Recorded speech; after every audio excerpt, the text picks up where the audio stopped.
कहानी की शुरुआत होती है एक आदमी से जो एक खतरनाक कातिल है। वो अपने निशाने को मारने के लिए एक पुराने गोदाम में छुपकर एक कुर्सी पर बैठा है पूरी तैयारी के साथ। वो दिन भर उस कुर्सी पर बैठा खिड़की से अपने निशाने के घर को देखता रहता। वो सही समय का इंतजार कर रहा था। 5 दिन तक जब उसे अपना निशाना दिखाई नहीं दिया तो वो राशन लेने के बहाने बाहर गया। राशन खरीदने के बाद उसने अपने मालिक को फोन करके पूरी बात बताई। मालिक ने कहा कि काम जल्दी खत्म करो और अपना पैसा ले लो। ये सुनकर उसने वादा किया कि मैं काम जल्द से जल्द ही करूंगा। घर वापस जाने से पहले वो टारगेट के घर के सामने बैठ गया। वहाँ मौजूद लोगों और पहरेदारों को ध्यान से देखने लगा। उनका रोज का रूटीन देखने के बाद वो वापस अपनी छुपने की जगह पर गया और फिर से टारगेट के घर पर नजर रखने लगा। उसने अपनी बंदूक सेट की और टारगेट के आने का इंतजार करने लगा। रात को उसने आराम से अपने दांत साफ किए और सो गया। हर 10 मिनट में घड़ी बजती है और वो उठकर निशाने के घर की जांच करता है। थोड़ी देर बाद उसने कुछ आवाज सुनी और देखा कि उसका टारगेट एक नाचने वाली औरत को अपने साथ ले आया था। उसने तुरंत अपनी बंदूक उठाई और अपने टारगेट पर नजर रखने लगा।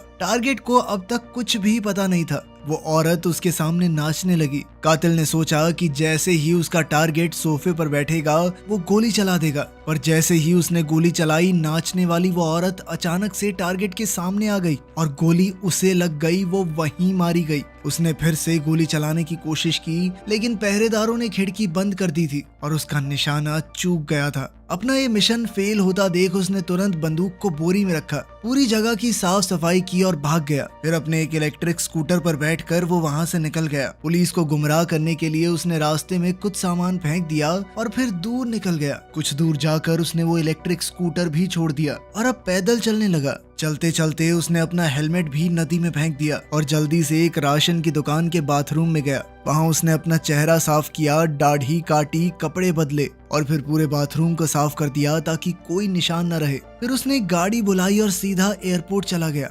एयरपोर्ट पर पहुंचकर उसने बंदूक को कचरे के डब्बे में डाल दिया और हवाई जहाज की टिकट लेने के लिए लाइन में लग गया। जब वो लाइन में खड़ा था तो उसने देखा कि एक पुलिस का कुत्ता उसे घूर रहा है। वो घबरा गया और दोबारा बाथरूम में जाकर अपने आप को साफ किया। वो दोबारा से लाइन में लगा और एक नकली पहचान फेलिक्स अंगर के नाम से वीजा लिया। हवाई जहाज में बैठते वक्त उसे मालिक का फोन आया। उसके मालिक ने उसे बहुत डांटा कि सारा काम खराब करके आया तू, क्या किया ये सब। वो कातिल से काफी नाराज था। कातिल ने फोन काट कर मोबाइल तोड़ दिया और जहाज में चढ़ गया। जहाज में उसने एक अजीब आदमी को देखा तो फिर जहाज से उतरते ही उसने एक और टिकट ली, लेकिन इस बार नए नाम से। फिर उसने देखा कि वो आदमी भी वहीं वेट कर रहा है तो उसने आगे का सफर अगले दिन के लिए टाल दिया।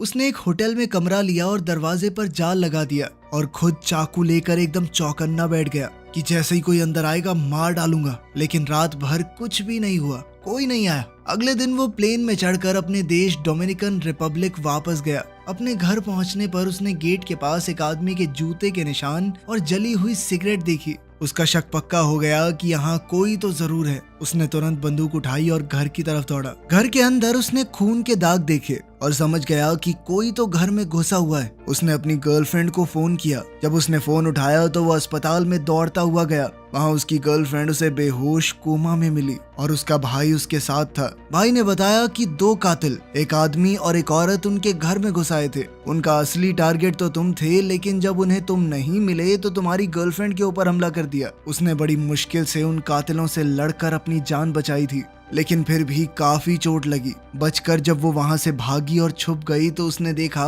कि वो दोनों कातिल एक हरे रंग की छत वाली टैक्सी में निकल गए। इस पूरी घटना को समझने के बाद कातिल ने फैसला किया कि वो रात भर अपनी गर्लफ्रेंड की देखरेख करेगा। थोड़ी देर बाद लड़की बेहोशी से जाग गई और उसे सब कुछ बताया। उसने बताया कि वो दोनों कातिल मुझे पकड़कर टॉर्चर कर रहे थे, तुम्हारे बारे में जानकारी निकलवाना चाहते थे। मैंने भी दर्द सह लिया लेकिन कुछ बताया नहीं। अपने प्यार को इस हालत में देखकर उसका दिल भर आया और उसने फैसला किया कि बदला तो लेकर रहेगा। उसी रात उसने घर लौटकर अपने छुपाए हुए हथियारों का डब्बा निकाला। अगले दिन वो शहर में गाड़ी चलाकर उस टैक्सी को ढूंढने लगा जो दोनों कातिलों को लेकर गई थी। उसकी गर्लफ्रेंड के भाई ने बताया था कि टैक्सी की छत हरी थी तो वो पूरे शहर में ऐसी टैक्सी को ढूंढने लगा। पूरे दिन की तलाश के बाद भी जब वो टैक्सी नहीं मिली तो उसने एक और नया तरीका निकाला। उसी रात वो टैक्सी कंपनी के ऑफिस में गया और मैनेजर को बंदी बना लिया। फिर वो उनके कंप्यूटर में लॉगिन करके उस टैक्सी ड्राइवर का पता लगाने लगा जो दोनों कातिलों को उसके घर से ले गया था। टैक्सी ड्राइवर की जानकारी मिलते ही वो उसकी फाइल लेकर चला गया। अगले दिन वो स्टेशन के बाहर उस टैक्सी ड्राइवर का इंतजार कर रहा था। जैसे ही ड्राइवर नौकरी के लिए आया वो उसका पीछा करने लगा और एक पैसेंजर बनकर उसकी गाड़ी में चढ़ गया। बेचारे ड्राइवर को कुछ नहीं पता था कि उसके साथ क्या होने वाला है। वो एक बेहद खतरनाक इंसान को पीछे बैठाकर शहर घुमा रहा था। जब ड्राइवर ने पीछे मुड़कर कुछ पूछना चाहा तो उसने कातिल के हाथ में बंदूक देखी और डर गया। उसे लगा कि ये कोई छोटा मोटा चोर है, इसीलिए उसने अपना वॉलेट निकाल कर उसे दे दिया। लेकिन कातिल को उसके चंद रुपए नहीं चाहिए थे। उसने बंदूक टिकाकर पूछा कि उन 2 पैसेंजर्स को उस घर से कहां पर छोड़ा। ड्राइवर को अपनी जान बचानी थी तो उसने बढ़िया दिमाग लगाया और अच्छे से याद करके सब कुछ बता दिया। उसने बताया कि मैंने उन दोनों को एक प्राइवेट एयरपोर्ट से पिक करके एक घर तक छोड़ा था। उसके बाद बाहर ही रुककर मैंने उनका इंतजार किया। जब वो वापस आए तो दोनों ही घायल दिख रहे थे, लेकिन मैंने कुछ नहीं पूछा। उसने उन्हें फिर से उसी प्राइवेट एयरपोर्ट पर छोड़ दिया जहां से उन्हें लेकर आया था और उसे पूरे पैसे मिल गए। थोड़ा याद करते हुए ड्राइवर ने ये भी बताया कि जब दोनों घर से बाहर आए थे तो आदमी की टांग बहुत बुरी तरह से घायल थी, लेकिन मैंने कुछ पूछा नहीं कि बड़े लोग लग रहे हैं, एयरपोर्ट से आना जाना है। सर मुझे मत मारना, मैंने उन्हें बस एयरपोर्ट तक छोड़ा था, मेरी कोई गलती थोड़ी है। इसके बाद कातिल ने कहा कि मुझे एक सुनसान जगह पर ले चलो। ड्राइवर ने कहा कि आपको जो भी पूछना है मैं बताने को तैयार हूँ, मुझे मारना मत। लेकिन अचानक कातिल ने उसे मार दिया और वहाँ से निकल गया। इसके बाद कातिल ने अपनी एक और नई पहचान बनाई, जिसकी मदद से वो हवाई जहाज की टिकट लेकर न्यू ऑरलीन्स चला गया ताकि वो उन दोनों कातिलों को ढूंढ सके जिन्होंने उसकी गर्लफ्रेंड को चोट पहुंचाई है। न्यू ऑरलीन्स पहुंचकर उसने एक बस किराए पर ली और खुफिया स्टोरेज यूनिट तक जाकर कुछ बंदूक और नया आइडेंटिफिकेशन कार्ड निकाल लिया। फिर उसने बस की नंबर प्लेट बदल दी और एक सफाई कंपनी के पास जाकर सफाई कर्मचारी बन के काम करने लगा। उस कंपनी में रजिस्टर करने के बाद उसे कुछ सामान दिया गया। कंपनी से वो सामान लेकर वो अपने मालिक की कंपनी के सामने पहुंच गया और सोचा कि अंदर घुसने के लिए सफाई करने का बहाना परफेक्ट रहेगा। जब वो बाहर खड़ा था तो उसे पता चला कि अंदर जाने के लिए एक पास चाहिए, तो उसने बिल्कुल सही मौके का इंतजार किया। जब माल ले जाने वाली गाड़ी आई तो उसके दिमाग में ख्याल आया। उसने अपना कचरे का डब्बा निकाला और दरवाजे की तरफ जाते हुए ऐसे दिखाया कि ये डब्बा तो बहुत भारी है और इस डब्बे को उठाने में उसे बहुत दिक्कत हो रही है। डिलीवरी वाले को लगा कि ये आदमी अपना पास कैसे निकालेगा, तो उसकी मदद करने के लिए उसने गेट पर अपना पास लगा दिया और लिफ्ट को ऑपरेट करने में भी मदद की। अंदर जाकर कातिल ने सफाई कर्मचारी होने का नाटक किया और कुछ देर बाद डिलीवरी वाला वहां से चला गया। फिर उसने अपनी बंदूक निकाल ली और अपने मालिक के दफ्तर में घुस गया। वहां उसने दफ्तर में अपने मालिक की सेक्रेटरी को देखा। उसने बंदूक की नोक पर सेक्रेटरी से मालिक को बंधवा दिया। उसने उसे धमकी दी कि दोनों कातिलों के बारे में जल्द से जल्द बताओ मुझे। डर के मारे मालिक ने कहा कि मेरा इस सब से कोई लेना देना नहीं है, मैं सच कह रहा हूँ। उसने बताया कि जिस कस्टमर ने फिरौती के पैसे दिए थे वो नाराज है क्योंकि काम पूरा नहीं हुआ। उसने ही वो गुंडे भेजे होंगे तेरी गर्लफ्रेंड पे हमला किया जिन्होंने। मारना तो वो तुम्हें ही चाहते थे पर तुम घर पर थे नहीं तो वो बेचारी हत्ते चढ़ गई। साथ ही मालिक ने कातिल को डांटा कि तुम अपने शहर में वापस क्यों आए हो। उसने कहा कि जल्दी से अपनी पहचान बदलकर सालों के लिए कहीं गायब हो जाओ ताकि वो कस्टमर तुम्हें ढूंढ ना पाए। कातिल ने उसकी सलाह पर कोई ध्यान नहीं दिया और पास ही में पड़ी हुई एक नेल गन उठा ली। पहले उसने नेल गन का इस्तेमाल लैपटॉप पर किया और आंखों ही आंखों में धमकी दी कि अगर कुछ नहीं बताया तो अगली बारी आपकी है सर। लेकिन मालिक अभी भी पता नहीं किस ताव में था। उसे कातिल की धमकी बकवास लगी। ध्यान न देते हुए कहा कि जल्दी से यहाँ से निकल जाओ, समझे? मैंने बता दिया तुम्हें जितना बता सकता था मैं। ये सुनकर कातिल को गुस्सा आया और अचानक मालिक की छाती पर कीलें मार दी। फिर उसने फोन निकाल कर कहा कि जल्दी से मुझे उन दोनों के बारे में बताओ, कौन आया था मेरे घर पर, तभी मैं एम्बुलेंस को फोन करूंगा वरना ऐसे ही मर जाएगा, समझा? लेकिन बात वहां तक पहुंची ही नहीं। वो बूढ़ा आदमी बेचारा फटाफट मर गया। कोई जानकारी देने का टाइम भी नहीं मिला उसे। निराश होकर कातिल ने सोचा कि अब सेक्रेटरी को भी मार देना चाहिए, बिना बात के सबूत क्यों छोड़ना है। लेकिन सेक्रेटरी ने जल्दी से उसका इरादा समझ लिया और एक डील उसके सामने रखी। उसने कहा, मैं जानती हूँ तुम मुझे जिंदा तो नहीं छोड़ोगे, लेकिन मेरी लाश को एक ऐसी जगह छुपाना जहाँ वो आसानी से मेरे परिवार को मिल जाए, ताकि कम से कम लाइफ इंश्योरेंस का पैसा क्लेम कर सकें वो। मैं तो चली जाऊंगी लेकिन उन्हें थोड़ा पैसा तो मिले। इसके बदले में वो दोनों कातिलों की पहचान बताएगी। उसकी सिर्फ सिर्फ ये शर्त थी कि लाइफ इंश्योरेंस का पैसा उसके बच्चों को मिल जाना चाहिए। अगर वो उसे मार कर इस घटना को हादसा दिखा दे तो पैसे आसानी से मिल जाएंगे। कातिल इस बात से राजी हो गया, उसकी रस्सियां खोल दी और उसे फिलहाल के लिए छोड़ दिया। फिर उसने मालिक की लाश को लपेटकर अपने कचरे के डब्बे में डाल दिया। ऑफिस साफ करने के बाद वो सेक्रेटरी के पीछे पीछे चल पड़ा। जब वो उसके घर जा रहे थे तो सेक्रेटरी ने अपनी जान की भीख मांगनी शुरू कर दी। उसने कहा कि तुम जो कहोगे मैं करूंगी, प्लीज मेरी जान बख्श दो। पर कातिल ने उसकी बात पर ध्यान नहीं दिया। जब वो गैराज खोलने गया तो सेक्रेटरी ने चिल्लाकर भागने की कोशिश की ताकि कोई उसे सुन ले, बचा सके, लेकिन किसी ने नहीं सुना।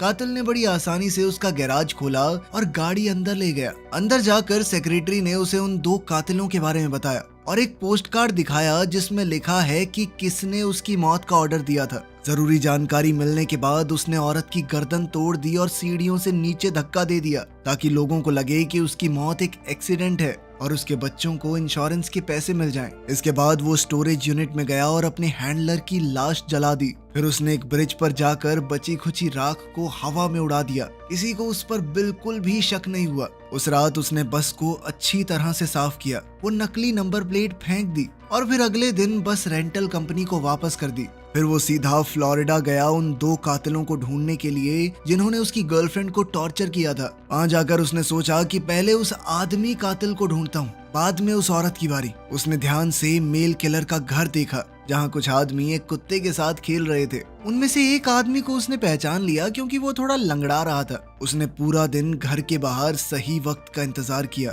शाम को उसने देखा कि वो लोग कसीनो जा रहे हैं तो वो उनके पीछे गया और उन्हें देखता रहा। फिर वो रात में वापस किलर के घर आया, लगभग 12 बजे। इस वक्त कातिल अकेला घर पर आया। जैसे ही वो अंदर गया बदले का प्लान शुरू हो गया, लेकिन कुत्ता अचानक उसे देखकर भौंकने लगा। उसने कुत्ते को कुछ खाने को दिया जिसके अंदर नशीली दवाई थी ताकि कुत्ता सो जाए। कुत्ते के सोने के बाद वो घर के अंदर घुस गया और अचानक से किलर ने उस पर हमला कर दिया। उस किलर ने भी पहले से अंदाजा लगा लिया था कि वो बदला लेने जरूर आएगा। दोनों में जबरदस्त लड़ाई हुई। दोनों एक के बाद एक दूसरे पर वार करते जा रहे थे, लेकिन आखिर में जब कातिल उस आदमी पर भारी पड़ने लगा तो ये देखकर उसने बंदूक निकाल ली, लेकिन हमारा कातिल एक कमरे में छुप गया। उसने कमरे से चिल्लाकर कहा कि जॉन, मैं तुम्हारा असली नाम जानता हूँ, आ जाओ, मार दो मुझे, कर दो सारे सबूत खत्म। जॉन ने भी उसका चेहरा देख लिया था तो वो कमरे की तरफ बढ़ा, पर कातिल ने बड़ी चालाकी से बंदूक उठाई और दरवाजे के आर पार गोली चला दी,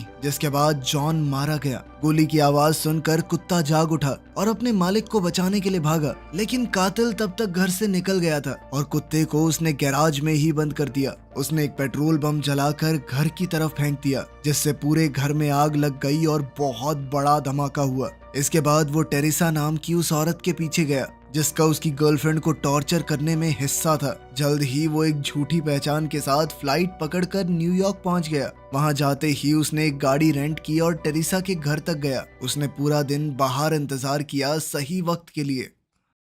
रात को उसने देखा कि टेरेसा घर से निकली और एक महंगे रेस्टोरेंट में गई। उसके साथ एक आदमी भी था। जैसे ही वो आदमी वहां से गया, कातिल अंदर घुस गया। टेरेसा ने उसे पहचान लिया और समझ गई कि वो उसे मारने आया है। उसने एक बहुत महंगी ड्रिंक ऑर्डर की और पूछा कि क्या तुमने अपने हैंडलर को मार दिया? कातिल ने सिर्फ हाँ में सर हिला दिया। उस औरत ने ड्रिंक ली और कहने लगी कि मैंने सब कुछ क्लाइंट के कहने पर किया है, मेरा तुमसे या तुम्हारी गर्लफ्रेंड से कोई पर्सनल बैर तो है नहीं। उसने कहा कि मैं तो टॉर्चर के खिलाफ थी, मेरा सीधा था, मैं सिर्फ तुम्हें मारने आई थी, पर जब तुम नहीं मिले तो जो मेरा साथी था उसने तुम्हारी गर्लफ्रेंड को टॉर्चर किया। ये सब सुनने के बाद भी कातिल ने कहा कि मैं तुम्हें छोड़ूंगा तो नहीं। इसके बाद टेरेसा उसके साथ चल दी एक सुनसान पार्क की तरफ ताकि ये फैसला किया जा सके कि उनमें से कौन जिंदा रहेगा। सीढ़ियां उतरते हुए वो गिर गई और अपना हाथ उसकी तरफ मदद के लिए बढ़ाया, लेकिन कातिल ने उसका हाथ नहीं पकड़ा। उसने सीधा उस पर गोली चला दी। उसका शरीर सीधा सीढ़ियों से नीचे गिर गया। टेरेसा कभी भी उसके ऊपर हमला कर सकती थी। उसने अपने हाथ में एक छुरी छुपा रखी थी।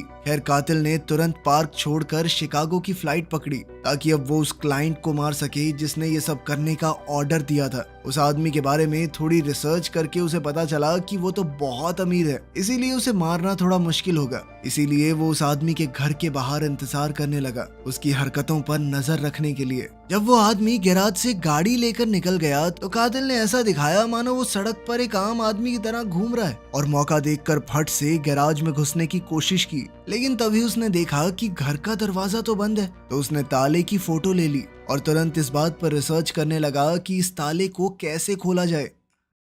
उसने ताला खोलने के लिए एक खास तरह की क्लोनिंग डिवाइस को ऑर्डर किया। फिर वो बैंक गया और अपने सारे पैसे एक दूसरे देश के अकाउंट में जेफरसन नाम के एक आदमी को ट्रांसफर कर दिए। इसके बाद वो एक लोकल डीलर से बंदूक खरीदने गया। जब उसका क्लोनिंग डिवाइस आ गया तो उसने उसी फ्लोर पर एक जिम का सेशन बुक किया जहां पर क्लाइंट रहता था। एक सफाई करने वाले से वर्कर पास चुरा कर उसने कॉपी बना ली। उसी दिन बाद में वो अपने फर्जी की कार्ड की मदद से बिल्डिंग के अंदर घुस गया और जल्द ही क्लाइंट के कमरे तक जा पहुंचा। क्लाइंट ने उसे पहचाना नहीं और कहने लगा कि तुम कौन हो, यहाँ कैसे घुस आए? कातिल को लगा कि ये बस अनजान बनने की कोशिश कर रहा है, तो कातिल ने सेक्रेटरी का दिया हुआ वो पोस्ट कार्ड दिखा दिया जिस पर सुपारी देने वाले का नाम लिखा था। पोस्ट कार्ड देखकर क्लाइंट को अचानक याद आया कि ये तो वही आदमी है जो पहले टारगेट को मारने में नाकाम हो गया था। जैसे ही उसे याद आया उसने कहा कि मेरा इस सब से कोई लेना देना नहीं है। उसने कहा कि जब तुम्हारा मिशन फेल हो गया था तो मैंने मान लिया कि चलो भाई इंसान से गलती हो जाती है, लेकिन तुम्हारा जो हैंडलर है उसने कहा नहीं सर ये कातिल की गलती है, सजा मिलनी चाहिए, इसे फेल हुआ है ये। तुम्हारे हैंडलर ने मुझसे $1,50,000 और मांगे ताकि तुम्हें मार दिया जाए और सारे सबूत मिट जाएं। मतलब इस सब के पीछे हैंडलर का ही हाथ था, क्योंकि असल में तो उसे गुस्सा आ रहा था कि उसका आदमी फेल कैसे हुआ। अगर वो जिंदा रहेगा तो हो सकता है पुलिस उसे ढूंढ ले और फिर हैंडलर भी पकड़ा जाए। इसीलिए हैंडलर ने उसे खत्म करने की ये पूरी चाल बनाई। क्लाइंट फिर से कहने लगा कि उन 2 कातिलों को भेजने में मेरा कोई हाथ नहीं था। कुछ देर तक उसकी बातें सुनकर कातिल को उसकी बात पर यकीन हो गया, लेकिन जाने से पहले उसने क्लाइंट को चेतावनी दी कि उसकी पहचान किसी को ना बताए। क्लाइंट ने डरते डरते हाँ में जवाब दिया। फिर कातिल वापस डोमिनिकन रिपब्लिक गया और वहाँ पहले से काफी बेहतर हो चुकी अपनी गर्लफ्रेंड का ध्यान रखने लगा। उसने ये बुराई का रास्ता छोड़ दिया और अब एक आम इंसान की तरह जीने लगा। वीडियो पसंद आई तो लाइक कर देना, चैनल को सब्सक्राइब कर लेना। मिलते हैं अगली वीडियो में।